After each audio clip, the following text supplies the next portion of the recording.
Part 1. The war had been over for 3 years. Everyone in the galaxy believed it.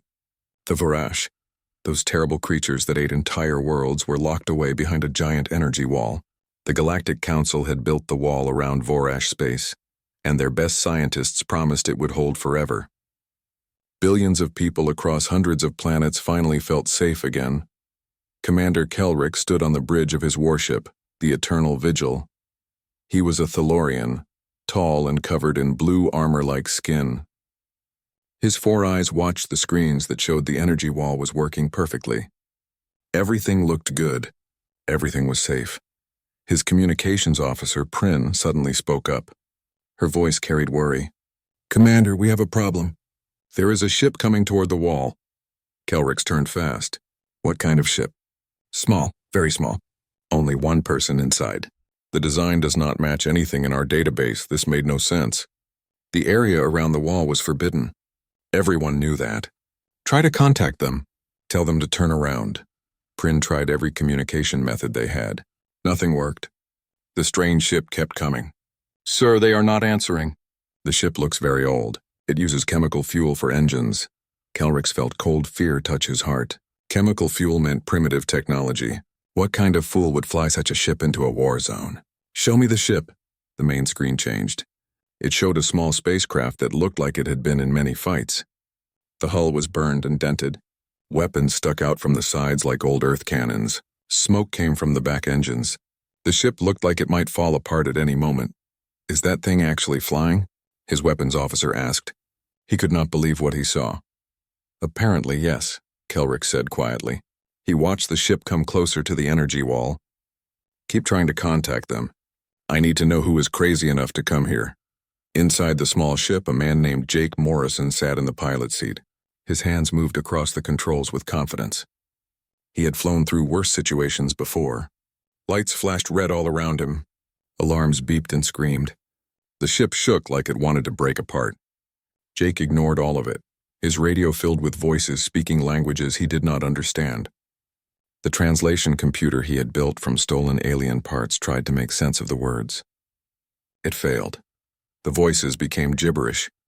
"Sorry, folks," Jake said to himself. "No time to talk. I have work to do." Behind him in the cargo area sat 17 glass containers. Inside each container a person floated in blue liquid. They were frozen in time, neither alive nor dead. They were colonists from a human settlement on a planet called Kepler 442b. The Vorash had attacked their world. Most people escaped. These 17 got left behind. Everyone said they were dead. Everyone except Jake. He had made a promise to their families. He would bring them home. Jake always kept his promises. The energy wall filled his front window now. It glowed like a million stars pressed together. Jake checked his instruments one more time. His scans had found a weak spot in the wall. A tiny place where the energy did not flow quite right. If he aimed perfectly and flew at full speed, he might slip through. Might being the important word. "Okay, Betty," he said to his ship. He had named it after his grandmother. "Let's show these aliens what humans can do." He pushed the engine control forward as far as it would go. The ship roared and jumped forward. The energy wall rushed toward him. On the Eternal Vigil, everyone panicked at once. "He is heading straight for the wall." Prin shouted. "Stop him," Kelrick ordered. "Disable his engines, but do not destroy the ship. I want that pilot alive." The Thalorian weapons charged up, but they were too slow. The human ship hit the energy wall exactly where the weak point existed. The wall rippled like water when you throw a stone in a pond. For 1 second, Kelrick thought the wall would stop the ship. Then the ship punched through and disappeared inside Vorash space. Every alarm on the bridge started screaming. The energy wall shook and wobbled along a huge section before it sealed itself again. Inside Vorash territory, things that had been sleeping for years began to wake up. Kelrick stared at the screen. He could not believe what just happened. What has that fool done? Inside Vorash space, Jake's ship spun out of control. The energy from the wall had fried half his systems. Sparks flew from the control panels. The ship tumbled through empty space. Jake fought with the controls, finally getting the ship stable after several scary seconds. His instruments were mostly dead. Half of them did not work anymore, but he was through the wall. His navigation system still worked enough to show him the location of his target. A ship called the New Dawn was 2 days away. That ship carried the medical equipment he needed to save the 17 frozen people in his cargo bay. Jake smiled even though he knew he was in terrible danger. 2 days. I can do 2 days. Outside his window, something huge moved in the darkness. A Varash bioship, woken up by his arrival, turned toward the small human vessel. The creature ship was alive. It pulsed with strange lights. It looked hungry. The war was not over after all. Back on the Eternal Vigil, Kelrick spoke into his communication system. He was calling the Galactic Council. This was an emergency. A primitive alien had just broken into Varash space and woken up the monsters everyone thought were sleeping forever. The Council was not going to be happy. Not happy at all. Kelrix looked at his sensor officer. Prin, what do we know about this pilot? Prin worked at her computer. The life sign readings match a species called humans. They are from the outer edge of the galaxy. They have very basic technology. They only made contact with other spacefaring species about 8 years ago. Humans. Kelrix repeated the word slowly. He had heard of them but knew almost nothing about them. Why would a human fly into Varash space? Unknown, sir. But the ship was carrying stasis pods. 17 of them. All have people inside. Everyone on the bridge became quiet. They understood now. This was a rescue mission. That human pilot was trying to save his people. He had flown through a military blockade and broken through an energy wall just to rescue 17 individuals. It was the bravest thing Kelrix had ever heard of. It was also the most foolish. Prepare the strike team, Kelrix ordered. We are going after him. His second officer looked shocked. Sir, if we breach the wall again, the Council will punish us. Then they will punish us, Kelrix said firmly. I will not leave that pilot alone in there. Whatever else he is brave. Foolish, but brave. We will bring him back. Deep in Varash space, Jake checked on the stasis pods one more time. All 17 showed green lights. Good. These people had suffered enough already. He set his course for the new dawn and started the engines at low power. He would move slowly and quietly. Maybe the Varash would not notice him. The bioship in the distance turned and began moving in his direction. Jake sighed. Of course. Nothing is ever easy. He prepared himself for what was coming. The journey to save 17 lives had just become much more dangerous. But Jake Morrison did not quit. He never quit. That was what made him human. Part 2, Jake turned off everything except the most important systems. The Varash bioship was enormous. It was 3 times bigger than any ship he had seen before. The hull looked alive because it was alive. Lights pulsed across its surface like a heartbeat. Strange organs grew from its sides, probably sensors or weapons. Jake had heard stories about these ships. He hoped the stories were wrong. They were not wrong. The bioship drifted past his position slowly. Its sensors swept the area like searching eyes. Jake held his breath and watched the distance counter on his screen. 5 kilometers away, then 4, then 3. His hand hovered over the emergency power button. If that thing saw him, he would have maybe 10 seconds to start his engines and run. Not good odds. But he had survived worse situations before. 2 kilometers. The bioship stopped. It hung in space like a predator that smelled something. Jake could see smaller creatures moving along its hull. They looked like insects crawling on a dead animal. His stomach turned at the sight. Then the bioship turned away and continued on its route. Jake waited 5 full minutes before he let himself breathe normally again. He turned the life support back to full power and checked the stasis pods. All 17 still showed green lights. These people had been through so much already. He would not let them down now. He looked at his navigation data again. The new dawn was still 2 days away if he went slowly. But going slowly meant more chances to run into Varash patrols. Going fast meant using more power and making more noise on their sensors. Jake chose to go slowly. Slow and steady would keep him hidden. Probably. Meanwhile, the Galactic Council was having an emergency meeting. The holographic chamber aboard the Eternal Vigil, filled with images of alien leaders from across the galaxy. Commander Kelrick stood at attention while they questioned him. The council speaker was an ancient being made of living crystal named Ven. His voice sounded like breaking glass when he spoke. Explain to this council how a primitive vessel broke through our containment wall. Kelrick chose his words carefully. Honored speaker, the vessel found a very small weakness in the wall. The weakness was so tiny our sensors did not flag it as a problem. And yet someone flying a basic spacecraft found it, said Counselor Draxon. He was massive and angry. His species had lost 2 entire worlds to the Vorash. Either your crew is incompetent, Commander, or that pilot is very skilled. I believe the pilot is skilled, Counselor. The flying required to hit that weakness would challenge even our best pilots. Do we know anything about this pilot? Ben asked. Prin stepped forward and put information on the main display. We scanned the vessel before it breached. The life sign matches a species called humans.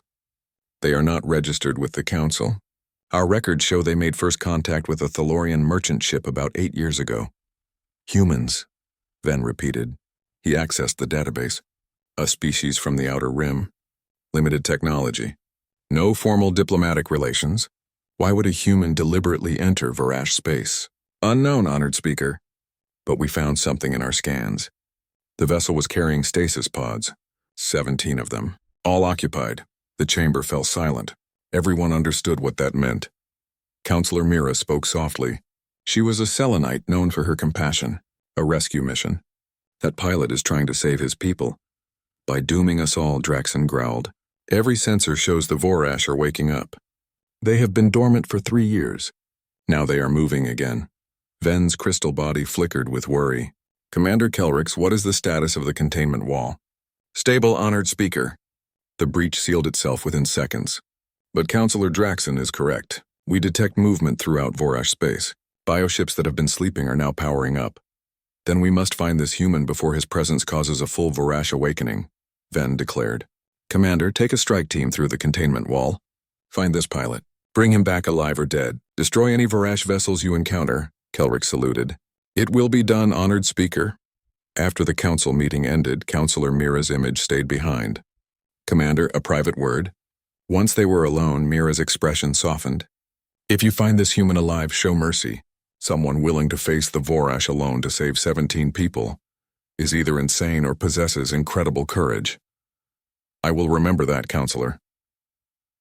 Our psychological profiles of humans are limited, but what we know suggests they bond very strongly with their own kind. If he has gone to such lengths for those in stasis, there is nothing he will not do to protect them. Do not underestimate him. After Mira disconnected, Kelrick stood alone on his bridge. He stared at the containment wall on his screen. He had fought the Vorash for 3 years. He had seen entire civilizations destroyed and turned into food for the bioships. The idea of willingly entering Vorash space was unthinkable to most species, but apparently not to humans. Prin, gather the strike team. We leave in 1 hour. Deep in Vorash space, Jake's sensors beeped. Another contact. This one was different, smaller. Moving with purpose instead of patrolling. He magnified the image and felt fear grip his chest. A Vorash hunter ship. And it was coming straight for him. Jake checked his weapons. 3 plasma charges, 1 damaged cannon, 1 railgun with maybe 20 rounds. Enough to maybe annoy the hunter, but not enough to stop it. Okay, Betty, he said quietly. Time to see if you have 1 more miracle in you. He pushed power to the engines and prepared to run. The Vorash hunter moved through space like a shark through water. It was built for speed. Its long body looked like a deep-sea predator. Sensor stalks grew from its hull, twitching as they locked onto Jake's ship. Jake pushed the engines harder. The temperature gauges climbed into the red zone. Betty was not built for high-speed runs anymore. 3 years of repairs using salvaged parts had left her barely holding together. The hunter fired. A bolt of glowing biological matter streaked past his left side. It came so close that alarm screamed in his ears. Jake yanked the controls hard. Betty spun in a corkscrew that would have made his old flight instructor either proud or angry. Come on, come on. Jake urged the ship as another shot blazed past. His sensors showed a debris field ahead.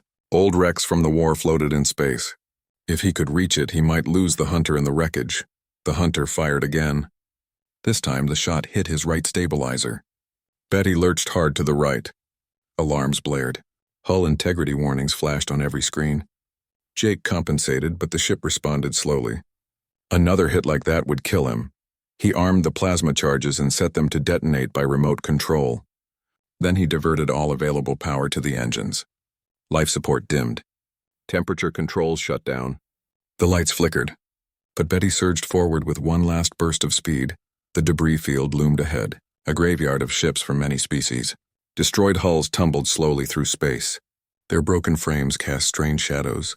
Jake picked his path carefully. He flew between a gutted cruiser and the shattered remains of what might have been a transport ship. The hunter followed without hesitation. Its organic body flexed and twisted to avoid obstacles. It was gaining on him. Jake waited until the hunter was deep in the debris field, until there were wrecks on all sides boxing it in. Then he released the plasma charges. 3 small spheres that tumbled backward on minimal thrust. The hunter's sensors tracked them, identified them as weapons. It adjusted course to evade. Jake pressed the detonator. The 3 charges exploded in sequence. Their plasma blooms expanded rapidly in the vacuum. The hunter tried to maneuver clear, but Jake had predicted its evasion pattern. It turned directly into the path of a derelict destroyer that had been drifting toward the blast zone. The collision was not catastrophic, but it did not need to be. The hunter's forward sensors crumpled against the destroyer's hull. The bioship tumbled out of control, temporarily blind. Jake did not wait to see if it would recover. He gunned the engines and dove deeper into the debris field. He weaved between wrecks until his sensors showed nothing but twisted metal in every direction. Only then did he cut the engines and go dark again. 1 minute passed, then 5, then 10. The hunter did not reappear. Jake allowed himself a moment to shake. Adrenaline finally caught up with him. His hands trembled on the controls as he checked the damage. The right stabilizer was destroyed. Power reserves were at 20%. Life support was running on backup systems that would not last more than a day. But he was alive. More importantly, the stasis pods were undamaged. He pulled up the navigation data. The new dawn was close now. Less than 6 hours away at minimum thrust. He could make it. He had to make it. Then a new contact appeared on his sensors. For one terrifying moment, he thought the hunter had found him. But this was not a Vorash ship. It was the Eternal Vigil, the Council warship he had seen at the containment wall. And it was heading straight for the debris field with a full escort of fighters. They had come after him. Of course they did, Jake said bitterly. Cannot have some dumb human messing up their perfect containment wall. Part 3. Jake looked at his power reserves. Not enough to outrun military engines. The debris field would provide some cover, but not for long.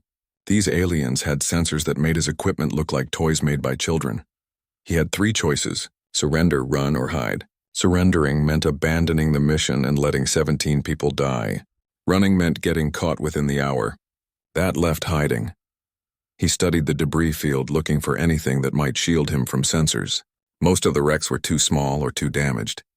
Then he spotted something useful: a partially intact transport ship. Its massive cargo bays were still sealed. If he could get inside one of those bays, the thick hull might mask his signature long enough for the Council ships to pass by. It was a desperate plan, but it was all he had. Jake maneuvered Betty toward the transport using minimal thrust to avoid detection. The outer hull was scarred and pitted from weapons fire, but a cargo bay door hung partially open, bent on its hinges but still functional. He guided Betty through the gap with only inches to spare on each side. Then he killed all power except life support. In the darkness of the cargo bay, surrounded by the remnants of war, Jake waited. On the bridge of the Eternal Vigil, Commander Kelrick studied the sensor readings with growing frustration. The debris field was a nightmare for scanning, full of radiation and dense metal that confused their instruments. The human ship could be anywhere. Prin, any luck finding the human vessel's energy signature? Working on it, Commander. His ship runs hotter than standard vessels. More thermal waste from primitive engines. If I can filter out the background radiation, I should be able to track him. Make it fast. Every minute we spend here is another minute the Vorash have to mobilize. Lieutenant Kyle Harper looked up from his station. Sir, I found something. Debris analysis shows plasma residue from a recent detonation. 3 charges by the look of it. Kelrick's moved to Harper's console. Show me. The tactical display highlighted the blast pattern. Kelrick's mandibles clicked despite himself. He used the charges to force a pursuer into a collision. Clever. There is wreckage from a Vorash hunter nearby, Harper continued. Sensor array is damaged, but the ship is still functional. It is moving away from this sector. So our human has combat experience and tactical sense, Kelrick said thoughtfully. Counselor Mira was right. We are not dealing with a simple refugee. Commander, Prin announced, I isolated a thermal signature. It is faint, but it matches the human ship's profile. He is in Sector 7 near that transport hulk. Kelrick's brought up the visual. The transport was a wreck, barely recognizable. but its cargo bays were intact. A good hiding place if you were desperate enough. Launch a recovery team. I want that ship secured and the pilot in custody. Use minimum force, but make it clear he has no option except surrender. As the recovery team departed, Kelrix thought about Counselor Mira's words. What drove a human to risk everything for 17 people? His own species valued the collective over the individual. But they had limits. There were acceptable losses in any conflict. Perhaps humans calculated acceptable losses differently. Inside the cargo bay, Jake watched his sensors as the recovery team approached. 6 small craft armed but not firing. They were giving him a chance to surrender peacefully. He looked back at the stasis pods. At the 17 faces frozen in suspended animation, he had promised their families. He had promised himself. Jake powered up Betty's engines and opened a communication channel. Time to see if he could talk his way out of this. Attention, Council vessel. Jake transmitted, keeping his voice steady. This is Lieutenant Jake Morrison of the Earth Defense Coalition. I'm on a rescue mission. I have no hostile intent toward your people. The response came immediately, filtered through translation software. Lieutenant Morrison, this is Commander Kelrix of the Thalorian Defense Fleet. You have violated a council quarantine and destabilized a containment field protecting billions of lives. Power down your vessel and prepare to be boarded. Jake gripped the controls tighter. Cannot do that, Commander. I have 17 people in stasis who will die without the medical equipment aboard the New Dawn. That ship is 6 hours from my current position. Let me complete my mission and I will leave Vorash space immediately. There was a pause. When Kelrix spoke again, his tone was harder. The New Dawn was lost during the battle. There is nothing to salvage. Your mission is pointless. Respectfully, Commander, I have a beacon signal that says otherwise. That ship is intact and it has the only equipment within 3 sectors that can save these people. Even if that is true, you cannot reach it. The Vorash are awakening. We have detected increased activity throughout this space. You will be intercepted long before you reach your destination. Jake checked his sensors. Kelrix was not lying. Multiple contacts were appearing across his display. Bioships moving with purpose now, converging toward areas of recent activity. The debris field that had hidden him would soon be swarming with hostiles. Then I will have to move fast, Jake said. You will die, Kelrix stated flatly. Your vessel is damaged. Your power reserves are depleted. You lack the weapons to fight even a single hunter. This is not courage, Lieutenant. This is suicide.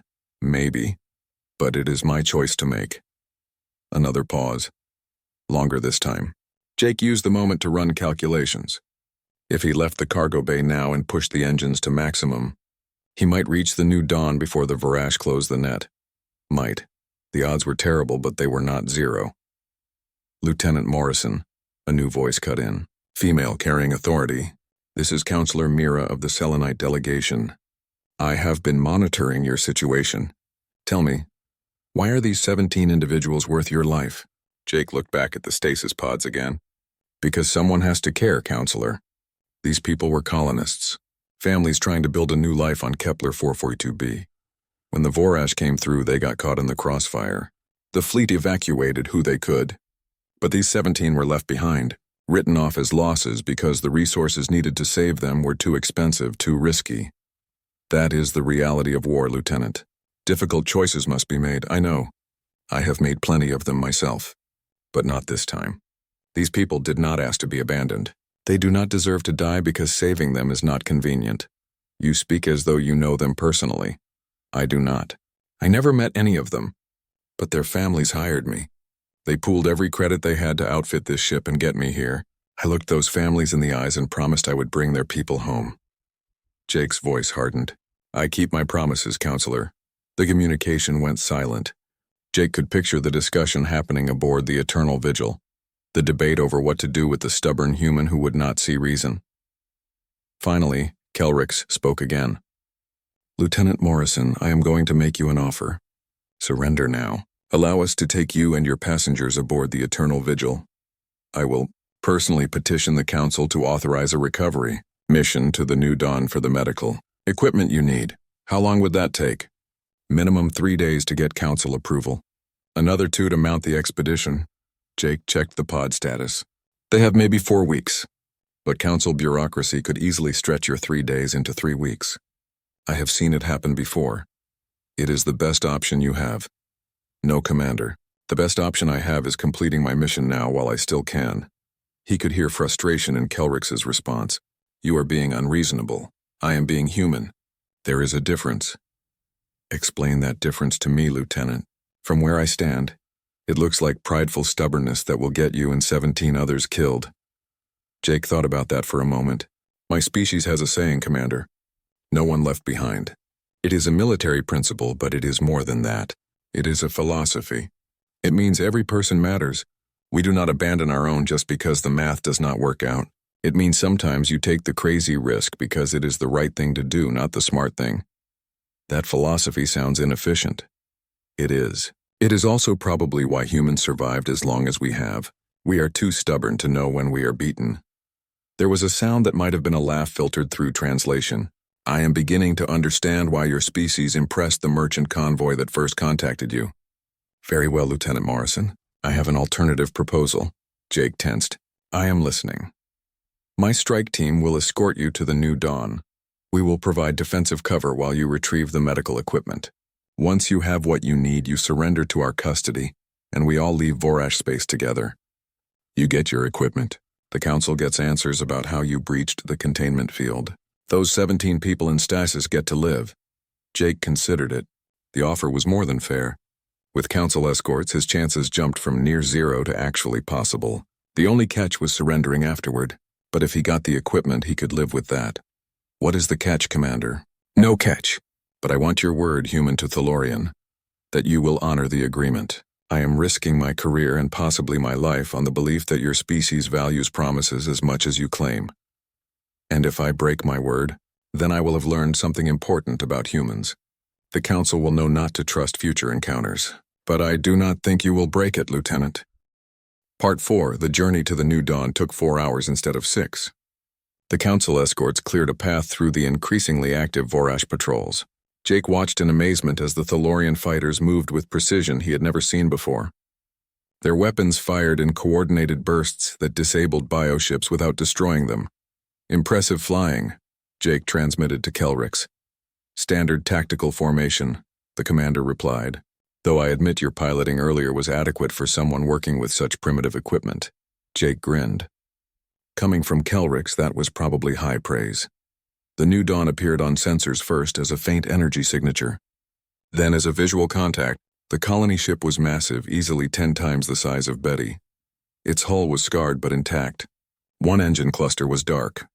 There was visible damage along the port side, but the vessel's core structure remained sound. Life signs? Jake asked. Prin answered from the eternal vigil. Negative. The ship is dead in space. But hull integrity is good. Your medical bay should be accessible. Jake brought Betty alongside the New Dawn's docking port. He matched rotation with gentleness born of years of practice. The docking clamps engaged with a solid thunk that echoed through his ship's frame. I am going in, Jake announced. Keep an eye out for company. We will maintain defensive perimeter, Kelrix confirmed. But Lieutenant, be quick. Vorash activity is increasing. We have maybe 30 minutes before this position becomes untenable. Jake grabbed his portable scanner and emergency toolkit. Then he cycled through the airlock. The New Dawn's interior was cold and dark. Emergency lighting provided just enough illumination to navigate. His breath fogged in the chill air as he moved through the corridors, following the ship's layout map he had downloaded. The medical bay was 3 decks up and forward. Jake took the stairs 2 at a time. His boots echoed in the empty ship. There was something eerie about a vessel this large being completely abandoned, like walking through a mechanical ghost town. He reached the medical bay and felt relief wash over him. The equipment was there, intact and undamaged. The neural regeneration pod, the specialized scanners, the pharmaceutical synthesizer, everything he needed to treat the degradation affecting his passengers. Found it, he transmitted. Starting to load equipment now. Understood, Kelrix replied. You have 20 minutes. Jake worked fast. He used a powered cart to move the equipment to the docking port. The neural regeneration pod was heavy and awkward, but he managed to wrestle it through the corridors and into Betty's cargo bay. The scanners and synthesizer followed, carefully secured to prevent damage during acceleration. 15 minutes had passed when his communication crackled with urgency. Lieutenant, we have a problem, Kelrix announced. Multiple Vorash bioships converging on our position. Heavy class vessels. At least 4 of them. Jake secured the last piece of equipment and headed for the cockpit. How long? 5 minutes. Maybe less. I need 3 to get undocked and clear. Then move fast, Lieutenant. We will buy you what time we can. Jake threw himself into the pilot seat and started the undocking sequence. The clamps released with agonizing slowness. Each second felt like an eternity. Through his viewport, he could see the Council fighters forming up. Their weapons hot and ready. The Vorash arrived like a nightmare made real. 4 massive bioships. Each one bristled with organic weapons and seethed with hostile intent. They moved in unison, a coordinated assault that spoke of hive intelligence. The Thalorian fighters opened fire immediately. Their plasma weapons tore into the bioships' hulls. The Vorash responded with volleys of biological missiles. Swarms of smaller organisms pursued the fighters with terrifying speed. Undocking complete, Jake reported, firing his engines. I am clear. Then go, Lieutenant, Kelrix ordered. We will cover your retreat. Jake wanted to argue, to stay and help. But he knew the truth. Betty was not equipped for this kind of fight. The best thing he could do was get his passengers and their equipment to safety. He pushed the engines to maximum. Betty groaned in protest but responded. The containment field was less than an hour away at this speed. If he could just reach it, if the Council ships could hold long enough. A new contact appeared on his sensors. This one coming from deeper in Vorash space. Jake's blood ran cold as he identified it. A Vorash command ship, larger than anything he had seen. Its hull covered in sensor clusters and weapon ports. Commander, you have incoming, Jake warned. Big one coming from Grid 7. We see it, Kelrix replied. His voice was tight. All units fighting retreat. We cannot hold this position. The Council ships began falling back, still firing, trying to disengage from the swarm. But the Vorash were not letting them go easily. 2 fighters went down, their hulls breached by biological weapons. Jake watched helplessly as the pilots ejected, their emergency beacons screaming into the void. The command ship fired, a massive burst of energy that barely missed the eternal vigil. Kelrix's ship shuddered. Its shields flared bright before failing. The next shot would be fatal. Jake looked at his sensors, at the stasis pods in his cargo bay, at the equipment he had risked everything to retrieve. He thought about the promises he had made, about the philosophy of no one left behind. He thought about his grandmother Betty, who had always said that sometimes doing the right thing meant doing the hard thing. Commander, Jake transmitted, already turning Betty around. I am coming back. Negative, Lieutenant. Complete your mission. Cannot do that, sir. Not if it means leaving you behind. No one left behind, remember? Before Kelrix could respond, Jake armed his last 2 plasma charges and his remaining railgun rounds. It was not much, but it might be enough to create a distraction. He gunned the engines, aiming straight for the command ship. The Vorash vessel's sensors tracked his approach.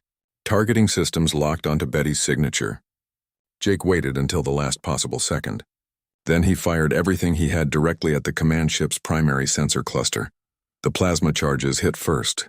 Their blooms disrupted the targeting systems. The railgun rounds followed, punching through the cluster's organic armor. It was not enough to seriously damage the massive vessel, but it was enough to get its attention. The command ship turned toward Jake. Every weapon port on its hull swiveled to target the tiny human ship that had dared to attack it. What are you doing? Kelrix shouted. Buying you time, Jake replied calmly. Get your people out of here, Commander. You will be killed. Probably. But at least I kept my promise. Your turn to keep yours. Make sure those 17 people get the treatment they need. Jake cut the connection before Kelrix could argue further. He focused on flying, on dodging the incoming fire, on staying alive just a little bit longer. Betty danced through space, twisting and turning with grace that should not have been possible for a ship her size. But Jake knew every rivet, every weld, every quirk of her systems. He flew by instinct and desperation, pushing both ship and pilot beyond their limits. The command ship fired again and again. But Jake was always somewhere else, always moving. Never where they expected. He led them away from the Council ships, deeper into the debris field where his smaller size gave him an advantage. Come on, you big ugly thing, Jake muttered. Follow me. It did. Relentlessly, and Jake flew for his life.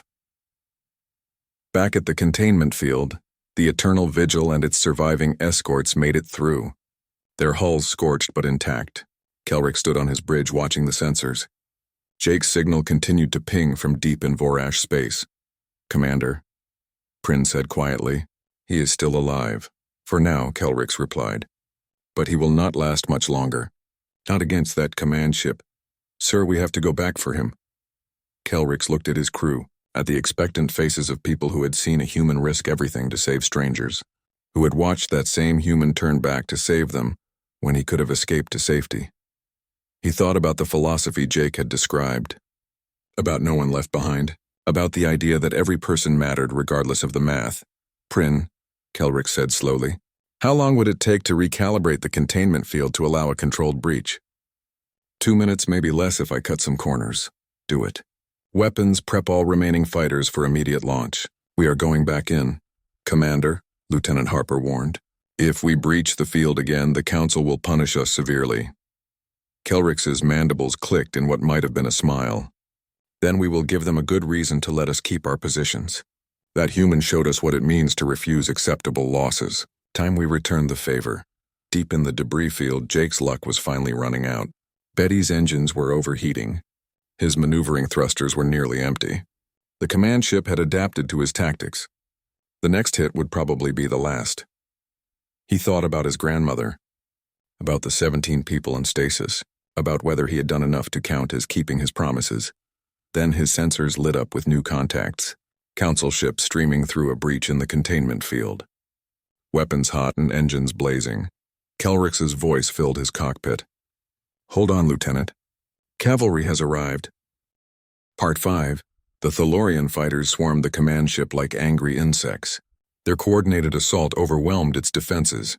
The Eternal Vigil added its own firepower, heavy weapons that Jake had not seen it use before. The Vorash vessel tried to respond, but it was caught between the debris field and the Council assault. Explosions bloomed across the command ship's hull. Biomatter vented into space. The massive vessel shuddered and began to list to one side. Its weapons fell silent as critical systems failed. "Lieutenant Morrison," Kelrick transmitted. "Disengage and head for the containment field. We will cover your exit." Jake did not need to be told twice.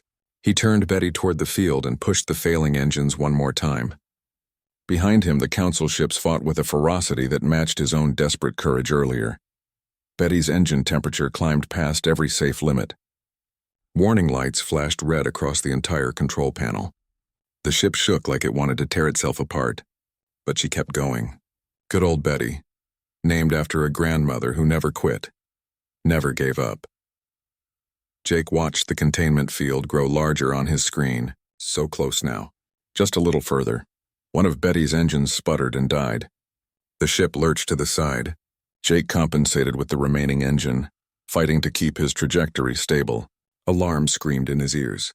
Hull temperature critical. Power reserves at 5%. Life support failing. "Come on, girl," Jake urged his ship. "Just a little more. You can do this." The containment field filled his viewport. The Council engineers had opened a controlled breach, a gateway just large enough for ships to pass through. Jake aimed for it with everything Betty had left. They made it through together. All of them. The Eternal Vigil, the surviving fighters, and one battered human ship held together by hope and determination. The containment field sealed behind them. This time when it closed, Jake knew in his heart that the war truly was over. At least his part of it. Betty's second engine died the moment they cleared the field. The ship went dark except for emergency lights. Jake sat in his pilot's seat, hands shaking from adrenaline and exhaustion. He had done it. Against all odds, against all reason, he had completed his mission. "Lieutenant Morrison," Kelrick's voice came through on emergency frequencies. "Are you injured?" "Negative, Commander. Just tired. Really, really tired." "Understood. We are sending a recovery team to tow your vessel to the Eternal Vigil. You and your passengers will be safe now." Jake looked back at the 17 stasis pods. Their green light still glowed steadily in the darkness. "Thank you, Commander, for everything." "You are welcome, Lieutenant, though I should point out that you are still technically under arrest." Jake laughed despite his exhaustion. "Fair enough. I did break through your containment field and cause an international incident. That you did, but I think the Council will be lenient given the circumstances." 3 weeks later, Jake stood in a medical facility on a council space station. He watched 17 people wake from stasis. The neural regeneration had worked. The degradation was reversed. These people would live full, healthy lives, families reunited. Parents held children they thought they had lost. Husbands and wives embraced after years of separation. Tears were shed. Promises were kept. Commander Kelrix found Jake there staring out a viewport at the stars. The council has decided not to press charges, Kelrix informed him, given the circumstances and the fact that you helped us identify a critical weakness in our containment protocols. That is generous of them. It helps that Counselor Mira championed your case strongly. She believes humanity should be offered associate membership in the Galactic Council. Jake turned to face the Thalorian commander. And what do you believe? Kelrix's mandibles clicked thoughtfully. I believe that any species capable of producing individuals like you, Lieutenant Morrison, deserves a place among the stars. Your tactics were reckless, your technology primitive, your decision-making questionable at best. Sounds about right. But you kept your word. You valued life over efficiency. When given the choice between safety and honor, you chose honor. These are qualities the galaxy needs more of, especially now. Jake smiled. Especially now that everyone knows the war is not quite as over as they thought. Indeed, the Voresh are contained again, but your intrusion proved they are not as dormant as we hoped. The Council will need to reconsider its long-term strategy. Kelrix extended a hand in the human gesture of respect. Perhaps with human insight to help us. Jake shook his hand firmly. Happy to help, Commander. As long as the next mission involves less getting shot at. I make no promises, Lieutenant, but I suspect that wherever humans go, interesting situations will follow. That evening, Jake sat alone in his temporary quarters aboard the space station. Betty was in the repair docks undergoing a complete overhaul. The Council engineers had been impressed by how much punishment the old ship had taken and kept flying. They called it a miracle of improvisation and stubborn refusal to accept mechanical failure. Jake called it the human way. His communication terminal beeped. An incoming message from Earth. He opened it and saw the faces of the families who had hired him. The families of the 17 people he had saved. They thanked him. They cried. They called him a hero. Jake did not feel like a hero. He felt like someone who had done what needed to be done. Someone who had kept a promise because that was what you did. You kept your promises even when it was hard. Especially when it was hard. That was the human way too. The next morning, Jake attended a ceremony in the council chambers. Counselor Mira presented him with a medal for valor and exceptional service to galactic peace. Commander Kelrix stood beside her, his 4 eyes watching Jake with what might have been pride. Lieutenant Jake Morrison, Mira announced to the assembled council representatives.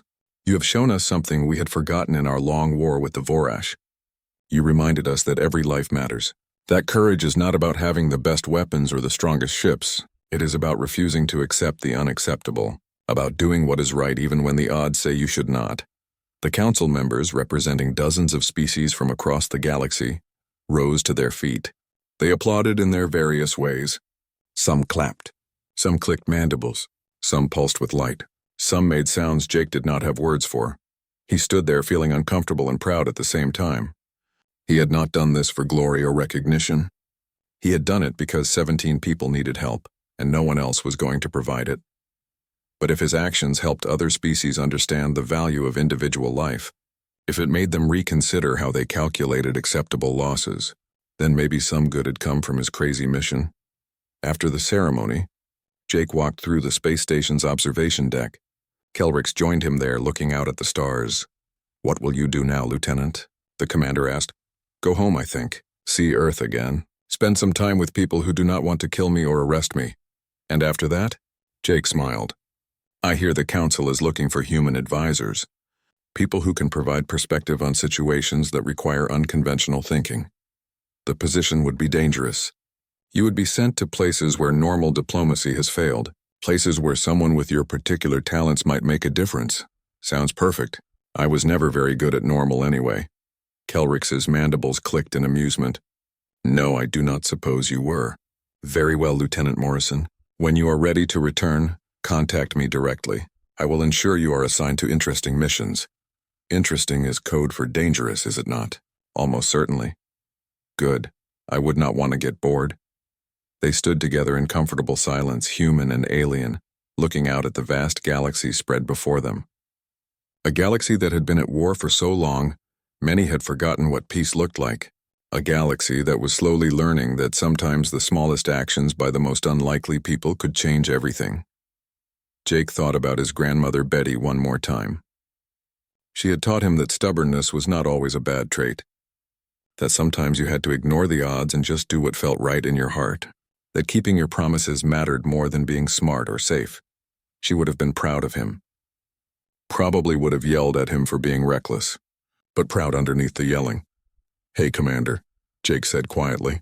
"Can I ask you something?" "Of course." "When you came back for me, when you breached the containment field the second time, you knew the Council would be angry. You knew you were risking your career, maybe your life. Why did you do it?" Kelrix was quiet for a long moment. Then he spoke slowly, choosing his words carefully. "Because you were right, Lieutenant. About the philosophy of no one left behind. You showed us what that looked like in action. And I realized that if we could not learn from your example, if we could not show the same courage you showed, then we did not deserve to call ourselves defenders of galactic peace. So I taught the great Thalorian Defense Fleet something. You taught us something we had forgotten, that efficiency and cold calculation have their place, but so do loyalty and courage and the stubborn refusal to abandon those who depend on you. These things have value beyond what can be measured in tactical assessments or risk analysis." Jake nodded slowly. "My grandmother would have liked you, Commander.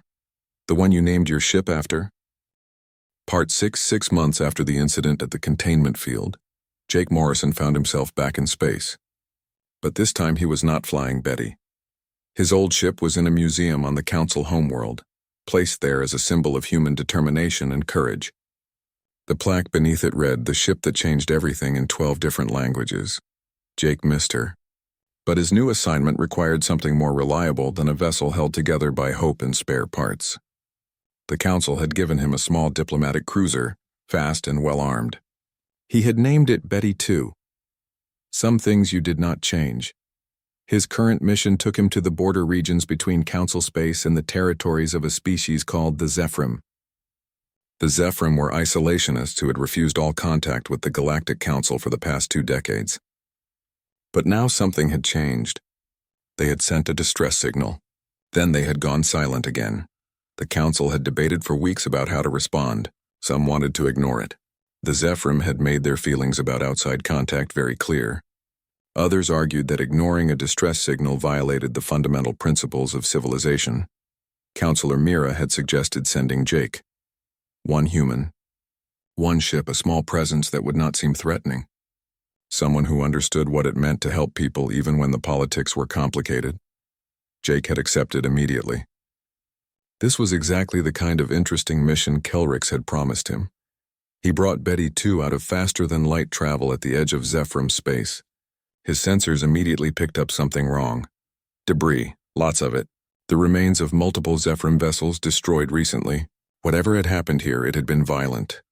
"This is Lieutenant Jake Morrison of the Galactic Council to any Zephyrim vessels in range. I am responding to your distress signal. Please identify your status," Static answered him. Then after a long moment, a weak signal came through.